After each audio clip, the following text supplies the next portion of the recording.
बहुत खुशी की बात है कि एक बार फिर से हम इकट्ठा हैं एक दूसरे को देखकर, और इस सहभागिता में हम एक दूसरे के साथ मिलकर हमें खुशी है। परमेश्वर ने हमको ये मौका दिया कि हम एकत्रित होकर एक बार फिर से उनके वचन की बातों को सुने, सीखें, समझें और उनके वचन पर चलने वाले बने।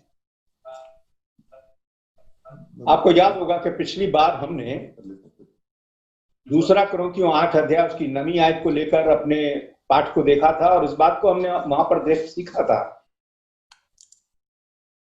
प्रभु यीशु मसीह के बारे में लिखा है कि वो धनी होकर भी हमारे लिए कंगाल बन गया, ताकि उसके कंगाल बन जाने से हम उसके द्वारा धनी बन जाएं। और हमने ये भी देखा था कि प्रभु यीशु मसीह ने कितने सारे बलिदान हमारे लिए दिए।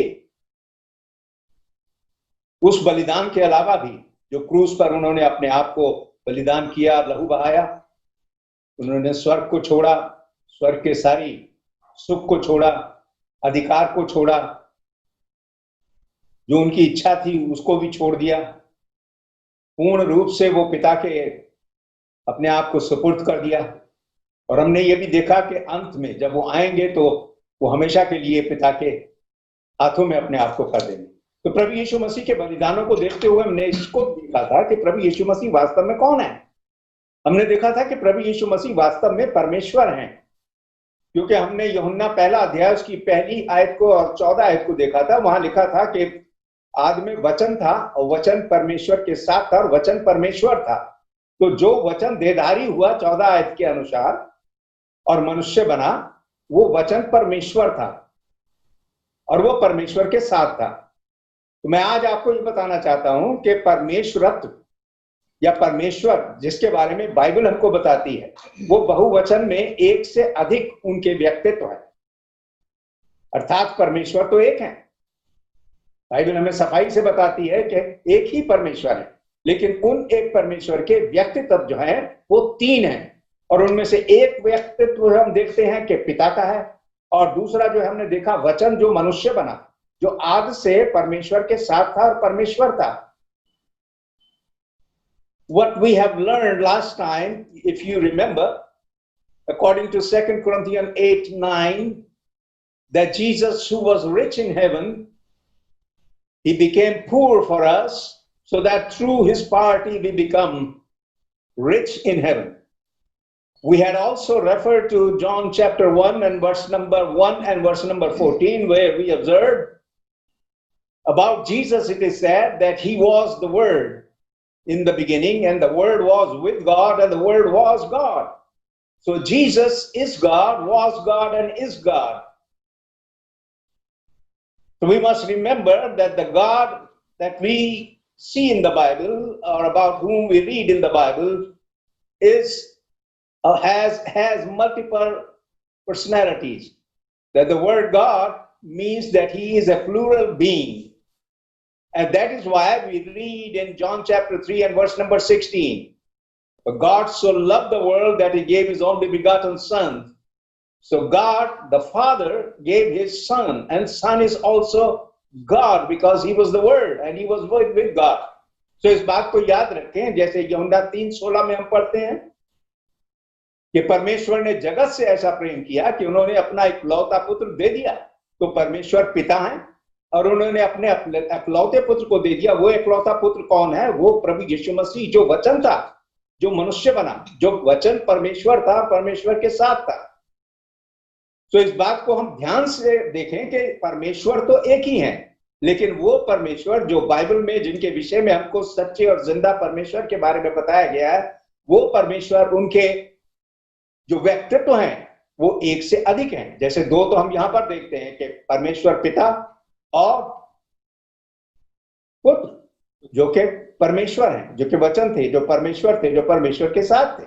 हमने इस बात को भी देखा था कि इब्रानी भाषा में, जिसमें बाइबल सबसे पहले लिखी गई, अर्थात पुराना नियम, इब्रानी भाषा में, उसमें जो शब्द आया परमेश्वर के लिए, हमने देखा था वो है एलोहिम। अब ये एलोहिम जो शब्द है, इस शब्द का मतलब ही बहुवचन है, अर्थात एक में और भी ज्यादा। तो ये बहुवचन का शब्द है एलोहिम।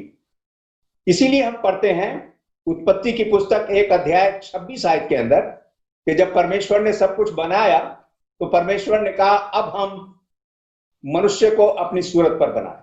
देखिए, अब हम, तो यहां परमेश्वर के साथ कोई था, इसलिए परमेश्वर ने कहा कि अब हम, तो वचन जो था वो परमेश्वर के साथ था, वो वचन देहधारी हुआ। तो हम देखते हैं कि परमेश्वर जिनके विषय में हम बाइबल में पढ़ते हैं वो एक से अधिक व्यक्तित्व वाले परमेश्वर।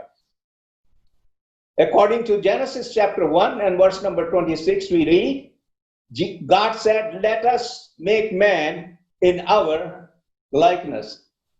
This within itself tells us that there are more than one personalities in the Godhead. That God, the word God, singular word, actually is composed of more than one personalities. And therefore, the Bible tells us that our God has multiple personality, that is more than one. The word God, singular word, actually has plural meaning. So the concept of God in the Bible is that there is a Godhead or divine nature. As we read, if you want to notice these verses, Acts chapter 17 and verse number 29, Romans chapter 1 and verse number 20, Colossians chapter 2 and verse number 9. All these places you will read about Godhead or divine nature. The word Godhead in English or divine nature itself indicates to a plurality of the Godhead, that there are more than one person in the Godhead.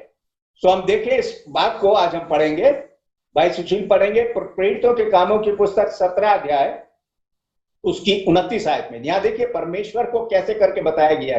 यहाँ बताया है परमेश्वरत्व के बारे में, ईश्वरत्व के बारे में, और इसी के साथ रोमियो 1 अध्याय 20 आयत में भी हम यही पढ़ते हैं, कुलुसियों 2 अध्याय उसकी 9 आयत में भी हम ये पढ़ते हैं। लेकिन इस वक्त हम पढ़ेंगे प्रेरितों के कामों की पुस्तक 17 अध्याय 29 आयत। यहाँ आप देखिए, यहाँ पर परमेश्वर को ईश्वरत्व कहकर संबोधित किया गया है। पढ़िए। सो परमेश्वर का वंश होकर हमें यह समझना उचित नहीं कि ईश्वरत्व सोने या रुपए या पत्थर के समान है, जो मनुष्य की कारीगरी और कल्पना से गढ़े गए हों। सो अब यहाँ देखते हैं जो शब्द आया ईश्वरत्व, अर्थात परमेश्वर के लिए। सो ईश्वरत्व का मतलब है कि एक से अधिक उसके अंदर व्यक्ति हैं, प्राणी हैं, एक से अधिक। तो जो परमेश्वर पिता के विषय में हमने देखा पुत्र भी परमेश्वर है। ऐसे ही हम पवित्र आत्मा के विषय में पढ़ते हैं कि पवित्र आत्मा भी परमेश्वर है। प्रेरितों के कामों की पुस्तक 5 अध्याय की 3 और 4 आयत को जरा देखें। यहां आप देखेंगे कि पवित्र आत्मा को भी परमेश्वर कहा गया है। जैसे परमेश्वर पिता है, परमेश्वर पुत्र है, ऐसे ही परमेश्वर पवित्र आत्मा है। तो प्रेरितों के कामों की पुस्तक 5 अध्याय की 3 और 4 आयत को भी हम पढ़ने जा रहे हैं। Also observe about the Godhead or the divine nature, that there is another personality in the Godhead or the divine nature besides the Father and the Son, as we have observed. He is the Holy Spirit. And the Holy Spirit, the Bible says, is also God, according to Acts chapter 5, verse number 3 and 4. Read. परंतु पतरस ने कहा, हे Hananya, शैतान ने तेरे मन में यह बात क्यों डाली है कि तू पवित्र आत्मा से झूठ बोले और भूमि के दाम में से कुछ रख छोड़े। जब तक वह तेरे पास रही, क्या तेरी ना थी? और जब बिक गई तो क्या तेरे वश में ना थी? तूने यह बात अपने मन में क्यों विचारी? तू मनुष्यों से नहीं परंतु परमेश्वर से झूठ बोला। इस बात को नोट करें, यहाँ पर प्रेरितों के कामों की पुस्तक 5 अध्याय 3 और 4 आयत के अंदर, जो 3 आयत में वो कहता है कि तूने झूठ किससे बोला? तूने परमेश्वर से झूठ बोला, पवित्र आत्मा से झूठ बोला। ठीक है। और यहाँ पर पवित्र आत्मा से झूठ बोला 3 आयत में, और 4 आयत में वो कहता है तूने मनुष्य से नहीं परंतु तूने परमेश्वर से झूठ बोला। यानी पवित्र आत्मा जो है वो भी परमेश्वर है। सो इसलिए हम याद रखें कि बाइबल के अनुसार जो हमारे परमेश्वर हैं, सच्चे और जिंदा परमेश्वर हैं, उनके 3 व्यक्तित्व हैं, और वो तीनों व्यक्तित्व जो हैं वो मिलकर एक परमेश्वर है। देखिए, 3 परमेश्वर नहीं है, परमेश्वर केवल एक है। उन परमेश्वर के 3 व्यक्तित्व हैं, और एक व्यक्तित्व जो है उसके अंदर वो है पिता, और दूसरा है पुत्र, और तीसरा है पवित्र आत्मा। वो तीनों मिलकर एक परमेश्वर। देखिए, इसको समझने के लिए अगर आप पहला थिस्सलुनीकियों 5 अध्याय की 23 आयत को देखें, read along with this 1 Thessalonians chapter 5 and verse number 23. First Thessalonians chapter 5 verse number 23. पहला थिस्सलुनीकियों 5 अध्याय 23 आयत को पढ़िए भाई सुशील। शांति का परमेश्वर आप ही तुम्हें पूरी रीति से पवित्र करे और तुम्हारी आत्मा और प्राण और देह हमारे प्रभु यीशु मसीह के आने तक पूरे पूरे और निर्दोष सुरक्षित रहें। अब देखें यहाँ पर पौलुस क्या कह रहे हैं। वो कह रहे हैं आपके लिए कि आपके पास एक आत्मा भी है, आपके पास एक प्राण भी है, आपके पास एक देह भी है। यानी आप एक मनुष्य हैं, आप एक मनुष्य हैं, लेकिन आपके व्यक्तित्व जो है वो तीन है। हर एक व्यक्ति परमेश्वर मनुष्य के, मेरे भी तीन व्यक्तित्व हैं। अर्थात मेरे पास आत्मा भी है, मेरे पास प्राण भी है, मेरे पास देह भी है, लेकिन वो तीनों जो मिलकर एक मैं मनुष्य हूं। देखिए ऐसे ही परमेश्वर हैं। जो तीन व्यक्तित्व हम परमेश्वर के अंदर देखते हैं, वो तीनों व्यक्तित्व जो हैं वो आत्मिक व्यक्तित्व हैं, शारीरिक नहीं, आत्मिक व्यक्तित्व हैं, क्योंकि परमेश्वर आत्मा है। और वो तीनों आत्मिक व्यक्तित्व जो हैं, परमेश्वर पिता, पुत्र जिनके विषय में उनको भी परमेश्वर बताया गया, और पवित्र आत्मा जो परमेश्वर है। तो पिता, पुत्र, पवित्र आत्मा तीनों मिलकर, ये तीनों व्यक्तित्व जो मिलकर एक परमेश्वर है। But we have observed in First Thessalonians chapter 5 and verse number 23, Paul is indicating over here about a person. He said every person has a soul, a spirit and body. So each one of us has three personalities. Our personalities are three personalities, each one of us, soul, body and the spirit. And the same way Godhead is composed of three spiritual persons. That's the Father, Son and the Holy Spirit. There are not three gods, but one God, and that one God has three personalities. One is identified as Father, another identified as Son, and another identified as the Holy Spirit. Now, therefore, you remember in Matthew chapter 28 and verse number 19, go over there. अभी इसीलिए हम पढ़ते हैं मत्ती के 28 अध्याय की 19 आयत के अंदर। वहां हम पढ़ते हैं कि जब यीशु मसीह ने अपने चेलों को भेजा सुसमाचार को प्रचार करने के लिए, अपने जी उठने के बाद स्वर्ग में जाने से पहले, तो मत्ती 28 अध्याय की 18 आयत में यीशु ने कहा अपने चेलों से कि स्वर्ग और पृथ्वी का सारा अधिकार मुझे दिया गया है, इसलिए तुम जाओ, सब लोग जातियों के लोगों को चेला बनाओ। 19 आयत में लिखा है, और उन्हें पिता और पुत्र और पवित्र आत्मा के नाम से बपतिस्मा दो। So observe over here, it says in Matthew chapter 28 and verse number 18, Jesus said, I have all the authority being given to me in heaven and earth. In verse 19, he said, therefore, go and make disciples of all people of all the earth and baptize them in the name of the Father and of the Son and of the Holy Spirit. In the name, not in the names, because God is only one. याद रखें, यहाँ पर यीशु ने ये नहीं कहा कि पिता, पुत्र और पवित्र आत्मा के नामों से, क्योंकि वो तीन नहीं है, वो एक है। तो परमेश्वर पिता और पुत्र और पवित्र आत्मा वो तीनों एक हैं। परमेश्वर ईश्वरत, तो उनके नाम से बपतिस्मा दो। अब नाम का मतलब क्या है? देखिए, नाम का मतलब अधिकार से है। What does name means? Name means or signifies the authority. If you give a check and don't write your name on the check, the person will not be able to encash that. Bank would refuse the money. Why? Because you have not written the name.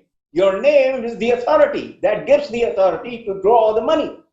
देखिए, अगर आप किसी को check देते हैं और check देकर आप कहते हैं ये पैसे निकाल लाओ, लेकिन उस पर अपना नाम नहीं लिखते हैं, तो वो बैंक वाले आप उसको पैसा नहीं देंगे। क्यों? क्योंकि आपने अपना नाम नहीं लिखा। नाम का मतलब क्या है?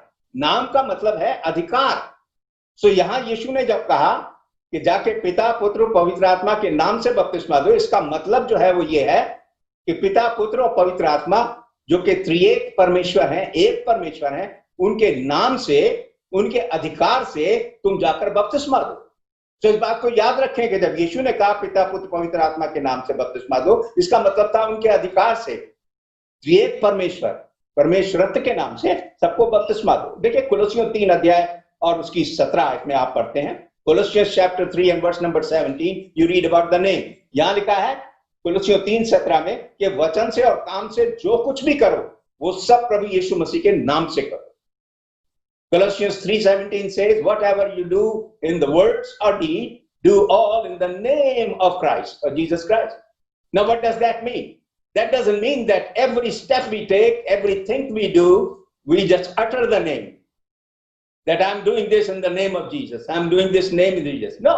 What does this mean? It means that whatever I do in my Christian life, every day, every time, I'm doing by the authority of God, but I don't have to utter that. तो इस बात को याद रखें, कोलोसियों 3:17 में लिखा है कि वचन से काम से जो कुछ भी करो वो यीशु मसीह के नाम से करो। अब इसका मतलब क्या है? हम कोई किताब उठाते हैं तो हम कह रहे हैं कि हम यीशु मसीह के नाम से उठा रहे हैं, गिलास उठा रहे हैं तो क्या हम यीशु मसीह के नाम? इसका मतलब यह है कि हर एक काम या हर एक बात पहले ये बोले कि हम यीशु मसीह के नहीं। इसका मतलब यह है कि हम उनके अधिकार से कर रहे हैं। प्रत्येक एक मसीही जीवन जो हमारा ऐसा होना चाहिए कि जो कुछ भी हम बोलते हैं, जो कुछ भी हम करते हैं, वो परमेश्वर मसीह के अधिकार से हो, और जो मसीह के अधिकार से है वो परमेश्वर के अधिकार से, वो पवित्र आत्मा के अधिकार से, तो वो तीनों एक हैं। तो याद रखें इस बात को, जब नाम की बात आती है, नाम का मतलब ये होता है कि आप अधिकार का इस्तेमाल कर रहे हैं, परमेश्वर के नाम से कुछ कर रहे हैं, यीशु के नाम से कर रहे हैं, वो अधिकार से कर रहे हैं। अब हम आते हैं प्रेरितों के कामों की पुस्तक उसके 2 अध्याय में। Now turn to Acts chapter 2, and here you will observe that the first gospel sermon was preached over here. Now the gospel began to be preached. अब यहाँ प्रेरितों के कामों की पुस्तक 2 अध्याय में हम पढ़ते हैं कि सुसमाचार का प्रचार होने लगा। अब जब सुसमाचार का प्रचार होने लगा तो यीशु मसीह के प्रेरितों ने प्रचार किया सबसे पहली बार यरूशलेम नगर में। यहां पढ़ते हैं बहुत सारे यहूदी आए थे, तमाम यरूशलेम के थे, तमाम यहूदिया के थे, इधर उधर के थे, और वो तमाम लोग वहां पर इकट्ठे हुए थे। और जब सुसमाचार को उन्होंने सुन लिया तो प्रेरितों के कामों की पुस्तक 2 अध्याय 37 आयत में लिखा है कि उन्होंने पूछा प्रेरितों से कि अब हम क्या करें, कि हमने सुसमाचार सुन लिया, अब हमें क्या करना चाहिए। You observed in Acts chapter 2 that all the Jews from Jerusalem and Judea and here and all around, all the places they had gathered together in Jerusalem, and they heard the first gospel sermon, and after hearing that sermon, these people asked, what shall we do? In Acts chapter 2 and verse number 37. Now note verse 38. अब यहाँ 38 आयत को देखें। 38 आयत में पतरस ने उनको जवाब देकर कहा, जिन्होंने पूछा हम क्या करें, कि तुम में से हर एक अपना अपना मन फिराए और अपने अपने पापों की क्षमा के लिए यीशु मसीह के नाम से बपतिस्मा ले। Here we read that Peter replied to them, he said that each one of you repent of all your sins and be baptized in the name of Jesus Christ. Now remember, what had Jesus said? Jesus had said that you should go and baptize people in the name of the Father and the Son and the Holy Spirit. But Peter said here, be baptized in the name of Jesus Christ. Likewise in Acts chapter 19 verse number 5, you read that 12 men over here whom Apostle Paul preached to, they were baptized in the name of Jesus. अब इस बात को भी याद रखें, प्रेरितों के कामों की पुस्तक 19 अध्याय उसकी 5 आयत में भी आप पढ़ते हैं कि यहाँ पर 12 आदमी पौलुस प्रेरित को मिले और उन्होंने भी यीशु मसीह के नाम से बपतिस्मा लिया। और प्रेरितों के काम 2 अध्याय 38 आयत में प्रेरित पतरस ने उनको बोला कि तुम में से हर एक अपना अपना मन फिराए और अपने अपने पापों की क्षमा के लिए यीशु मसीह के नाम से बपतिस्मा ले। अब क्या इसके अंदर एक अंतर्विरोध है? यीशु मसीह ने तो कहा था कि लोगों को जाकर तुम पिता पुत्र पवित्र आत्मा के नाम से बपतिस्मा दो, और यहाँ चेले जो यीशु मसीह के हैं वो कह रहे हैं कि तुम यीशु मसीह के नाम से बपतिस्मा दो। तो क्या वो उस बात का प्रचार कर रहे हैं या कुछ और बोल रहे हैं जो यीशु ने अधिकार दिया था वो नहीं कर रहे? देखिए, इस बात को समझने के लिए कि क्यों प्रेरितों ने पहली शताब्दी में लोगों को, ज्यादा ये सब यहूदी लोग थे, इनसे क्यों बोला पतरस ने और दूसरे प्रेरितों ने बार बार बोला कि यीशु के नाम से बपतिस्मा लो? क्यों? उसका कारण ये था कि इससे पहले बपतिस्मा जो था वो प्रचलित था, बहुत सब लोगों ने बपतिस्मा लिया हुआ था, ये जितने भी लोग थे। अभी हम पढ़ते हैं मत्ती के 3 अध्याय उसकी 1 से 5 आयत को निकाल लें। Next verse that we are going to read concerning this in Matthew chapter 3 and verse 1 to 5, which will tell us that so far all the people over here, all the Jews and all these people, they were baptized, but they were baptized into John's baptism. ये सब यूहन्ना का बपतिस्मा पाए हुए थे। तो यूहन्ना का बपतिस्मा जो था अभी तक प्रचलित था। अगर उस वक्त किसी को भी ये कहते पहली शताब्दी के अंदर कि तुम बपतिस्मा लो, तो वो कहते हमने तो बपतिस्मा लिया। क्यों? क्योंकि मत्ती 3 अध्याय 1 से 5 आयत में आप पढ़ेंगे कि सब लोग जो यहूदिया में थे, यरूशलेम में थे, तमाम आसपास के लोग यरदन क्या वो सब आए और यूहन्ना बपतिस्मा लेने वाले से बपतिस्मा लिया। तो इन सब लोगों ने बपतिस्मा लिया हुआ था। वो किसका बपतिस्मा था? वो यूहन्ना का बपतिस्मा था। अब पढ़ते हैं मत्ती 3 अध्याय उसकी 1 से 5 आयत, इसको पढ़िए। Matthew chapter 3 1 to 5. Here you will observe John's baptism was the only baptism up to this time And many people, and all these people, those who were here, they were all baptized by John's authority, John's baptism. Matthew 3:1-5. 1 से 5 तक पढ़ेंगे। उन दिनों में यूहन्ना बपतिस्मा देने वाला आकर यहूदिया के जंगल में यह प्रचार करने लगा कि मन फिराओ, क्योंकि स्वर्ग का राज्य निकट आ गया है। यह वही है जिसकी चर्चा यशायाह भविष्यवक्ता के द्वारा दी गई कि जंगल में एक पुकारने वाले का शब्द हो रहा है कि प्रभु का मार्ग तैयार करो, उसकी सड़कें सीधी करो। यह यूहन्ना ऊंट के रोम का वस्त्र पहने था और अपनी कमर में चमड़े का पटुका बांधे हुए था, और उसका भोजन टिड्डियां और बनमधु था। तब यरूशलेम के और सारे यहूदिया के और यरदन के आसपास के सारे देश के लोग उसके पास निकल आए। और क्या किया? और अपने अपने पापों को मानकर यरदन नदी में उससे बपतिस्मा लिया। बपतिस्मा लिया। किससे बपतिस्मा लिया? यूहन्ना से। तो याद रखें कि अभी तक जो है यूहन्ना का बपतिस्मा जो था, इसी के बारे में लोगों को पता था, और यूहन्ना का बपतिस्मा सब लोग पाते थे। देखिए, सारे लोग यरूशलेम के, सारे लोग यरदन के आसपास के, सारे लोग यहूदिया के, जितने भी यहूदी थे सब आए। अब इन्हीं लोगों को पतरस प्रचार कर रहे हैं, और उन्होंने कहा कि यीशु मसीह के नाम से बपतिस्मा लो, ये बताने के लिए कि अब पहले उन्होंने यूहन्ना का बपतिस्मा लिया था, अब वो यीशु मसीह के अधिकार से जो बपतिस्मा है उस बपतिस्मे के लिए। तो क्यों प्रेरितों ने पहली शताब्दी में लोगों को बोला कि यीशु मसीह के नाम से बपतिस्मा लो? उनका मतलब है वो बपतिस्मा लो जो जिसका अधिकार प्रभु यीशु मसीह ने दिया है, और वो जो बपतिस्मा है वो पिता, पुत्र, पवित्र आत्मा के नाम से, जैसे यीशु ने बोला था। अब आप ये भी नोट कर लें, प्रेरितों के काम 2 अध्याय उसकी 38 आयत में आपने पढ़ा कि प्रेरित ने उनसे कहा कि तुम अपने अपने पापों की क्षमा के लिए यीशु मसीह के नाम से बपतिस्मा लो। 41 आयत में आप पढ़ेंगे कि जिन लोगों ने, यहाँ प्रेरितों के काम 2 अध्याय 41 आयत, यहाँ पढ़ेंगे, लिखा है जिन्होंने उसका वचन ग्रहण किया उन्होंने उसी दिन बपतिस्मा लिया, 3000 लोग। अब यहाँ पर आप ये नहीं पढ़ेंगे कि जब बपतिस्मा वास्तव में दिया गया, जिसने भी दिया, उन्होंने क्या बोला बपतिस्मा देते समय। कभी भी आप कहीं भी पूरे नए नियम में आप ये नहीं पढ़ेंगे। हजारों लोगों ने बपतिस्मा लिया, लेकिन कहीं भी आप पूरे नए नियम में ये नहीं पढ़ेंगे कि जब कोई बपतिस्मा दे रहा है तो उसने बपतिस्मा देते समय किन शब्दों का उच्चारण किया, कहीं भी नहीं। तो याद रखें इस चीज को कि यूहन्ना का बपतिस्मा उस समय प्रचलित था, और यूहन्ना का बपतिस्मा और यीशु का बपतिस्मा, उसमें फर्क करने के लिए चेलों ने उन लोगों को बोला कि यीशु मसीह के नाम से बपतिस्मा लो। अर्थात पहले यूहन्ना का बपतिस्मा लोगों ने लिया हुआ था, अब यीशु का बपतिस्मा लो। नाम का मतलब है अधिकार से, जिस बपतिस्मे का अधिकार यीशु ने दिया है, तब उन लोगों ने उनको बपतिस्मा दिया। अब जब उन्होंने उनको बपतिस्मा दिया तो वास्तव में उन्होंने वैसे ही बपतिस्मा दिया जैसे कि यीशु मसीह ने अधिकृत किया था। यीशु ने कहा था कि सारे लोगों को जाकर चेला बनाओ और उन्हें पिता और पुत्र और पवित्र आत्मा के नाम से बपतिस्मा दो। तो याद रखें इस चीज को कि प्रेरितों ने कोई ऐसी शिक्षा नहीं दी जो परमेश्वर यीशु मसीह के शिक्षा के विरुद्ध थी। उन्होंने वास्तव में पिता, पुत्र, पवित्र आत्मा के नाम से ही बपतिस्मा दिया।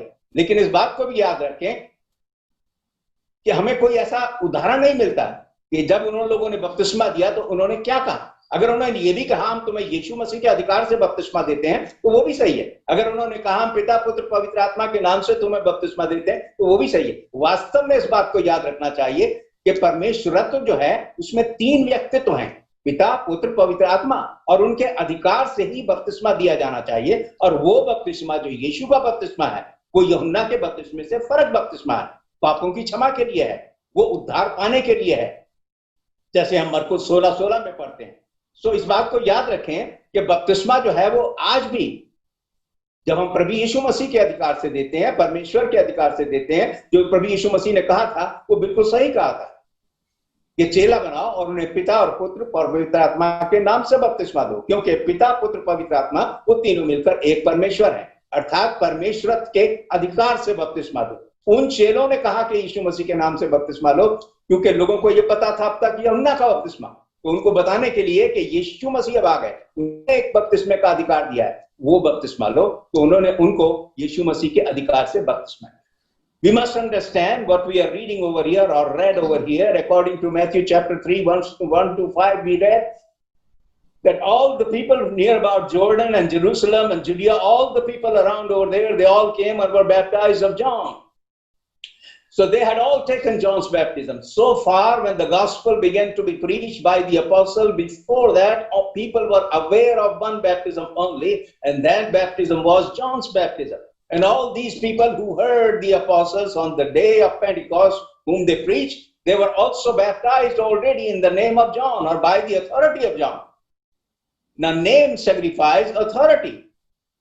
So you see, they had to be baptized now by the authority or in the name of Jesus Christ, which means that as Jesus has authorized. But Jesus has authorized that you should go and baptize all people in the name of the Father and Son and the Holy Spirit. To differentiate that John's baptism is no more valid and that Jesus' baptism has come to live now. The apostle had to tell everybody to be baptized in the name of Jesus only. Jesus, because Jesus gave that authority. He authorized that in the name of the Father, Son, and Holy Spirit. By the authority of Jesus, by the authority of Godhead, people had to be baptized. Therefore, Jesus said, baptize them in the name of the Father and the Son and the Holy Spirit. Now, about 150 years ago, a group arose and they began to preach this new doctrine. They say that baptism should be only in the name of Jesus only. And so many other people began to teach that. And today there are many people, those who are teaching that baptism should be in the name of Jesus only. And that if one is baptized in the name of the Father and Son and the Holy Spirit, that this is wrong. Because Jesus, they say, is the only person in the Godhead. Now we have seen that in the Godhead comprises of three persons. There is Father, there is the Son, and the Holy Spirit. But according to these people, that Godhead is composed of only one person, that Jesus. So they say Father is Jesus, the Son is Jesus, and the Holy Spirit is Jesus. Therefore, this church is known, or these people are known as Jesus only. They baptize people in the name of Jesus only. Now, this is a wrong teaching. There are many wrong teachings in this world, and therefore, we are studying the Word of God. We need to know what the Bible teaches and follow the Bible only. तो इस बात को याद रखें कि आज जो है कुछ लोग, ये शिक्षा करीब 150 साल पहले शुरू हुई, वो कहने लगे कि बपतिस्मा जो है वो केवल यीशु मसीह के नाम से लिया जाना चाहिए, क्योंकि प्रेरितों ने बोला यीशु के नाम से बपतिस्मा। उन्होंने ये नहीं कहा कि केवल यीशु मसीह के नाम से बपतिस्मा। प्रेरितों ने कहा था यीशु के नाम से। इसका मतलब क्या है? अधिकार से। लेकिन ये लोग कहते हैं कि परमेश्वर जो है वो परमेश्वरत्व जो है उसमें केवल एक ही व्यक्ति है और वो यीशु मसीह है। तो पिता भी यीशु मसीह है, पुत्र भी यीशु मसीह है, पवित्र आत्मा भी यीशु मसीह है। तो यीशु मसीह जो है वो ही केवल परमेश्वर है। तो इसलिए इन लोगों को, जैसे आपने सुना होगा, इन लोगों को कहा जाता है जीसस ओनली। ये केवल परमेश्वर को कहते हैं, केवल यीशु ही परमेश्वर है, केवल यीशु ही सब कुछ है। और उनका कहने का जो आधार है वो ये है, वो कहते हैं कि यीशु ने कहा था कि मैं और मेरा पिता एक हैं। Because Jesus has said I and my father are one. यीशु ने ये भी कहा था कि जिसने मुझे देखा है उन्होंने परमेश्वर को देखा है, पिता को देखा है। Jesus also said whoever seen me had seen the father. यीशु ने ये भी कहा था कि मैं और मेरे पिता जो हैं वो एक हैं, पिता मेरे में है और मैं पिता में हूं। The Father is in me and I am in the Father. So by this they say that Jesus is the only person in the Godhead. इस बात को सिखाते हुए वो लोग कहते हैं कि यीशु ही केवल वास्तव में परमेश्वर है। सो इसलिए उनको जीसस ओनली कहा गया। ये जो एक शिक्षा है, ऐसी शिक्षाएं और भी बहुत सी इधर उधर से आई और लोग आज लोगों के मनों के अंदर ये भ्रम पैदा करते हैं और वो कहते हैं बपतिस्मा जो है केवल यीशु मसीह के नाम से ही लेना चाहिए। केवल, वो शब्द केवल को लेते हैं कि केवल यीशु मसीह के नाम से ही लेना चाहिए, क्योंकि यीशु मसीह ही केवल परमेश्वर तब में परमेश्वर है। वही पुत्र है, वही पिता है, वही पवित्र आत्मा है। लेकिन बाइबल ऐसा हमको नहीं सिखाती। देखिए कुछ आयतें अभी हम पढ़ने जा रहे हैं, देखने जा रहे हैं। इसमें से पहली आयत जो आप पढ़िए मत्ती के 3 अध्याय उसके 16 और 17 आयत में, यहां देखते हैं परमेश्वर पिता, परमेश्वर पुत्र और परमेश्वर पवित्र आत्मा, तीनों को एक जगह दिखाया गया है और तीनों अलग अलग दिखाए गए। बाइबल सफाई से हमको बताती है और इस बात को हमें याद रखना चाहिए कि परमेश्वरत्व में 3 अलग अलग व्यक्ति हैं और वो तीनों अलग अलग व्यक्ति जो हैं वो अलग अलग तरीके से उनकी पहचान है। एक पिता है, एक पुत्र है और एक पवित्र आत्मा है। और इस बात को हम देखते हैं जब यीशु मसीह ने बपतिस्मा लिया था, जैसा कि हम पढ़ते हैं मत्ती 3 अध्याय उसकी 16 और 17 आयत. So let us observe now Matthew chapter 3 and verse number 16 and 17, where we see that there are three distinct persons, personalities in the Godhead. Godhead is not composed of only one person, as the Jesus only people teach. They say that he is the Father, he is the Son, and he is the Holy Spirit. So he is the only God, that is Jesus. Therefore, they teach that baptism should be in the name of Jesus only. But Jesus had said, baptize them in the name of the Father and Son and the Holy Spirit. So we must remember that Godhead is composed, according to the Bible, of three distinct persons. And these three distinct persons is the Father, one is Father, another one is Son, another one is the Holy Spirit. And all these three persons, you read at the time of Jesus' baptism, when he was baptized by John in Matthew chapter 3, verse number 16 and 17. Let us read that.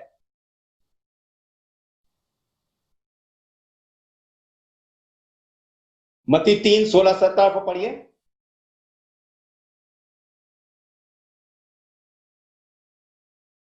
भाई Wilson आप पढ़ दीजिए. मत्ती 3, 16, 17.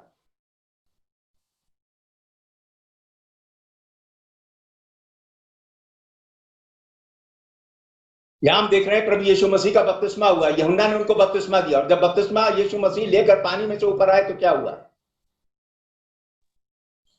और यीशु बपतिस्मा लेकर तुरंत पानी में से ऊपर आया, और देखो उसके लिए आकाश खुल गया, और उसने परमेश्वर के आत्मा को कबूतर के समान उतरते और अपने ऊपर आते देखा. और देखो ये आकाशवाणी हुई, यह मेरा प्रिय पुत्र है, जिससे मैं अत्यंत प्रसन्न हूं. तो यहाँ आप देखिए, यहाँ पर तीनों व्यक्तित्व जो है परमेश्वरत्व में, वो तीनों यहाँ पर इकट्ठा एक साथ हैं, लेकिन तीनों को अलग अलग बताया गया है. अर्थात यीशु मसीह पुत्र जो है वो बपतिस्मा लेकर पानी में से बाहर आए, और फिर आकाशवाणी हो रही है ऊपर से, अर्थात परमेश्वर बोल रहे हैं ये मेरा प्रिय पुत्र है. यहाँ दो व्यक्ति हम देख लें. तीसरा व्यक्ति हम देख रहे हैं जो कबूतर की मानिंद, कबूतर की नाई, पवित्र आत्मा जो यीशु मसीह के ऊपर आया.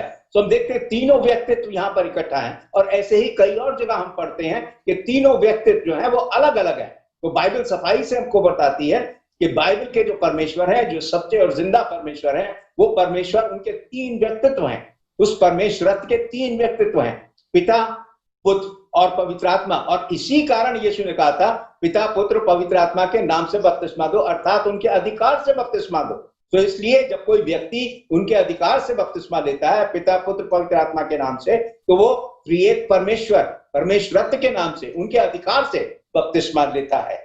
So what we have read in Matthew chapter 3, 16 and 17, we observed over here that all the three personalities of the Godhead are together. The Son came out of the water after being baptized, and the Holy Spirit came upon him as a dove, and then Father spoke from heaven, and he identified Jesus as my only begotten Son. So you see the whole personality together. Another verse that we can notice about the multiplicity or the multiple personalities of the Godhood is Mark chapter 13, verse number 32. Remember that. मरकुस 13 अध्याय उसकी 32 आयत को भी याद रखें. यहाँ पर हमने पहले पढ़ा था इस चीज को. यीशु मसीह से लोगों ने पूछा था कि तो कब वापस आएगा. उनके चेलों ने पूछा था कि जब आएगा तो कब वापस आएगा. यीशु मसीह ने 32 आयत में कहा था, मरकुस 13:32 में, कि इसके विषय में ना तो स्वर्गदूत जानते हैं, न मैं जानता हूं, केवल परमेश्वर जानते हैं.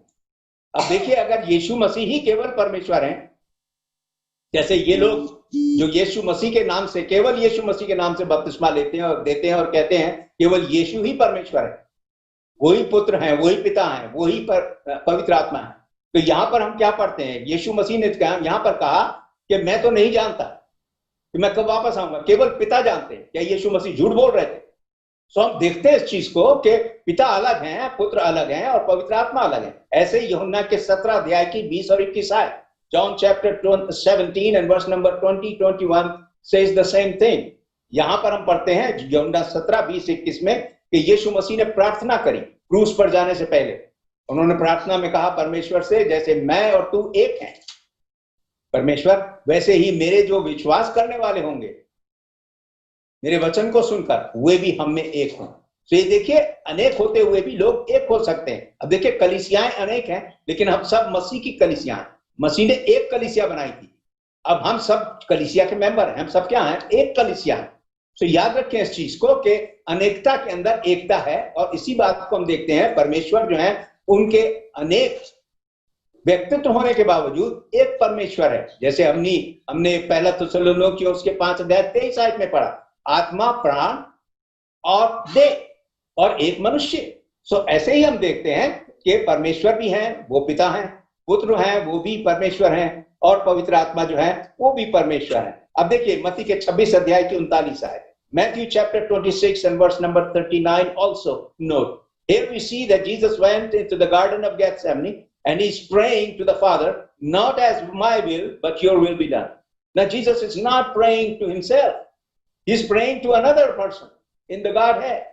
If Jesus himself is Father and the Son, then whom he is praying? He is praying to the Father over here we see. यीशु मसीह यहाँ पर पिता से प्रार्थना कर रहे हैं। मत्ती 26 अध्याय 39 आयत में जब वो गतसमनी के बाग में गए, देखा है वहां उन्होंने प्रार्थना करके कहा, पिता मेरी इच्छा नहीं परंतु जैसे तेरी इच्छा हो तेरी इच्छा पूरी। तो याद रखें कि परमेश्वरत्व के अंदर एक से अधिक व्यक्तित्व हैं। यीशु यहाँ पर अपने आप से प्रार्थना नहीं कर रहे हैं, वो कह रहे हैं पिता कहाँ थे? वो तो स्वर्ग में थे।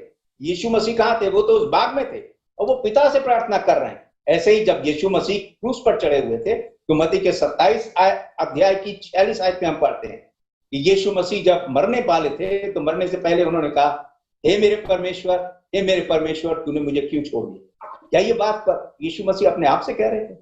वो पिता से कह रहे थे जो स्वर्ग में थे। Remember that Matthew chapter 27 and verse number 46 also Jesus said when he was about to die, my God, why have you forsaken me? He's talking to another person. He's not talking about himself. He's not talking to himself. So remember, the Bible teaches very clearly that there are more than one persons in the Godhead. इस बात को याद रखें कि जिस परमेश्वर के विषय में हम बाइबल में पढ़ते हैं वो परमेश्वर जो है वो त्रिएक है, वो परमेश्वर एक से अधिक है, पिता, पुत्र और पवित्र आत्मा, वो तीनों मिलकर एक हैं। इसका मतलब क्या है? इसका मतलब यह है कि उनका विचार जो है, उनके जो काम है वो एक ही हैं, वो एक ही इरादा रखते हैं, एक ही मनसा रखते हैं, एक ही दिमाग रखते हैं, और वो एक ही काम करते हैं। और इसी बात को मनुष्य के उद्धार के लिए, उद्धार की योजना को पूरा करने के लिए तीनों ने मिलकर काम किया। तो हम देखते हैं कि पिता ने पुत्र को भेजा और पुत्र ने आके अपने आप को बलिदान किया। देखिए परमेश्वर के अंदर तीनों व्यक्तित्व जो है तीनों ने मिलकर काम किया। पिता ने पुत्र को भेजा, पुत्र ने अपने आप को बलिदान किया, और ये तीनों ही व्यक्तित्व जो हैं, पिता, पुत्र, पवित्र आत्मा, ये आरंभ में जब सृष्टि की उत्पत्ति हुई तो तीनों एक साथ थे। जैसे हम उत्पत्ति की पुस्तक पहला अध्याय उसकी पहली आयत में पढ़ते हैं कि आदि में परमेश्वर ने आकाश और पृथ्वी की रचना की। तो जिस परमेश्वर ने आदि में, शुरू में आकाश और पृथ्वी की रचना करी, सारे संसार को बनाया, उस परमेश्वरत्व के अंदर तीनों व्यक्तित्व शामिल थे।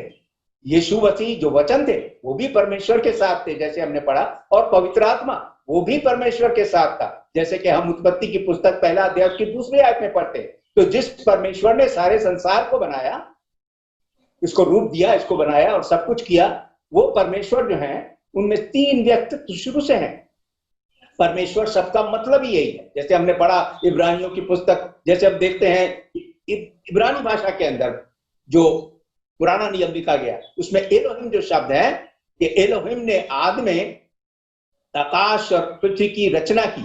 एलोहिम का मतलब है वो परमेश्वर जिसको हम परमेश्वर या गॉड कहते हैं, उसका मतलब है उसमें एक से अधिक व्यक्तित्व हैं, अर्थात पिता, पुत्र, पवित्र आत्मा, ये तीनों मिलकर आदि में परमेश्वर के साथ थे, और वो परमेश्वर ने आदि में सब कुछ बनाया। तो हम पढ़ते हैं कि परमेश्वर पिता ने पुत्र को भेजा, पुत्र ने आकर अपने आप को बलिदान किया सारे संसार के लिए, और फिर जब पुत्र वापस जा रहे थे स्वर्ग के अंदर तो हमको याद आता है यूहन्ना के 14 अध्याय में और यूहन्ना के 16 अध्याय में अपने प्रेरितों से उन्होंने ये वादा किया था कि मैं जाकर पवित्र आत्मा को तुम्हारे ऊपर भेजूंगा, और वो पवित्र आत्मा तुम पर जब आएगा तो वो तुमको सारी बातें सिखाएगा जो मैंने तुमको सिखाई, याद दिलाएगा, आने वाली बातें भी तुमको सिखाएगा। और उन्हीं सब हिदायतों के अनुसार उन्होंने परमेश्वर की इच्छा को, जब पवित्र आत्मा उन पर आ गया, जैसे कि प्रेरितों के 2 अध्याय में हम पढ़ते हैं, प्रेरितों के 2 प्रेरितों के कामों की पुस्तक के 2 अध्याय में कि पेंतेकोस्त के दिन जब सारे ये शागिर्द चेले जो थे, प्रेरित जो थे, इकट्ठा थे, उन पर पवित्र आत्मा आया। प्रेरितों की कामों की पुस्तक 2 अध्याय 1 से 4 आए। उस पवित्र आत्मा के द्वारा, उसकी शक्ति के द्वारा, सामर्थ के द्वारा उन्होंने बड़े बड़े काम किए। उन्होंने सुसमाचार का प्रचार किया और उन्होंने पवित्र पुस्तक बाइबल को, विशेषकर उसके नए नियम को हमारे लिए लिखकर दे दिया, पवित्र आत्मा की सामर्थ, पवित्र आत्मा की प्रेरणा से। तो हम इसको देखते हैं कि परमेश्वरत्व में जो तीनों व्यक्तित्व हैं, वो तीनों व्यक्तित्व सदा से इकट्ठे रहे हैं और उन्होंने मनुष्य के उद्धार की योजना को पूरा करने के लिए इकट्ठे मिलकर इस काम किया। पिता ने पुत्र को भेजा, पुत्र ने कहा मैं जाऊंगा, और अपने चेलों से बोला मैं पवित्र आत्मा को तुम पर भेजूंगा और वो पवित्र आत्मा तुमको सामर्थ देगा। और उसकी सामर्थ से उन्होंने परमेश्वर की इच्छा को हमारे लिए लिख दिया, जिसको आज हम नया नियम कहते हैं। इसीलिए यीशु ने कहा था, यूहन्ना 14 अध्याय की 6 आयत में, जिसको हम बार बार देखते हैं, यीशु ने कहा था मार्ग, सच्चाई और जीवन मैं हूं, बिना मेरे द्वारा पिता के पास कोई नहीं आ सकता। याद रखें, यीशु मसीह जो है वो मार्ग, सच्चाई और जीवन है। यदि हम पिता के पास जाना चाहते हैं, यदि हम स्वर्ग में जाना चाहते हैं, तो हम यीशु मसीह के द्वारा ही जा सकते हैं। तो आज जो पाठ हम देख रहे हैं, वो इस पाठ को हमने इसीलिए देखा है कि हम किसी भी ऐसी शिक्षा से बरगला ना जाए, उससे बहक ना जाए, जो लोग बहुत सी शिक्षाएं इधर उधर की देते हैं। विशेषकर जो हमने देखा कि क्यों यीशु मसीह ने कहा कि जाकर तुम पिता, पुत्र, पवित्र आत्मा के नाम से बपतिस्मा दो, और क्यों प्रेरितों ने पहली शताब्दी में उन यहूदी लोगों से बोला जिन्होंने सुसमाचार को सुना कि तुम यीशु मसीह के नाम से बपतिस्मा लो, क्योंकि वे लोग जो थे वो केवल यूहन्ना के बपतिस्मा से परिचित थे, उनको यीशु मसीह के बपतिस्मा के बारे में मालूम नहीं था। वो बपतिस्मा जिसका अधिकार यीशु ने दिया था कि तुम जाकर पिता, पुत्र, पवित्र आत्मा के नाम से बपतिस्मा दो। तो इस बात को उनको सिखाने के लिए, उनको इस फर्क को महसूस कराने के लिए प्रेरितों ने उनसे कहा कि पिता, पुत्र, पवित्र आत्मा के नाम से बपतिस्मा लेने के बजाय उन्होंने बोला कि यीशु मसीह के नाम से बपतिस्मा लो, अर्थात ये जिस बपतिस्मे का अधिकार यीशु ने दिया है। एक तो यूहन्ना का बपतिस्मा था, अब यीशु का बपतिस्मा आ गया, जो पापों की क्षमा के लिए और उद्धार पाने के लिए। याद रखें इस चीज को कि बाइबल हमको सफाई से बताती है कि परमेश्वरत्व जो है वो 3 व्यक्तित्व हैं, पिता, पुत्र और पवित्र आत्मा। और जो कुछ भी हम करते हैं, जो कुछ भी हम बोलते हैं, हमारा परमेश्वर के अधिकार से होना चाहिए। सब कुछ हम करें, हमारा जीवन, मसीही जीवन जो है वो परमेश्वर के अधिकार से हो। जब हम परमेश्वर के अधिकार से चलते हैं, इसका मतलब पिता, पुत्र, पवित्र आत्मा, क्योंकि वो तीनों एक ही हैं, वो तीनों मिलकर परमेश्वर। So what we have learned today is this, that there is only one God, and that one God composed of 3 persons, and all these 3 persons together worked for the salvation of humanity. Father sent the Son gave himself sacrifice on the cross, and the Son said when he was going back to heaven to the apostles that I will send you the Holy Spirit, and he will lead you, guide you, and through the leading and guiding of the Holy Spirit, they wrote the scriptures. That's the New Testament, the will of God for us. And therefore Jesus said in John chapter 14 and verse number 6, I am the way, I am the truth and the life. Nobody comes to the Father except through me. So you see, the Godhead, which is composed of 3 persons, the Father, Son, and the Holy Spirit, all of them together, one God, they work together for the salvation of humanity and for providing us the scriptures, the will of God in whole. May God bless us as we continue to meditate on these things. परमेश्वर हम सबकी सहायता करें जब हम इन बातों के ऊपर और अधिक मनन करें। धन्यवाद।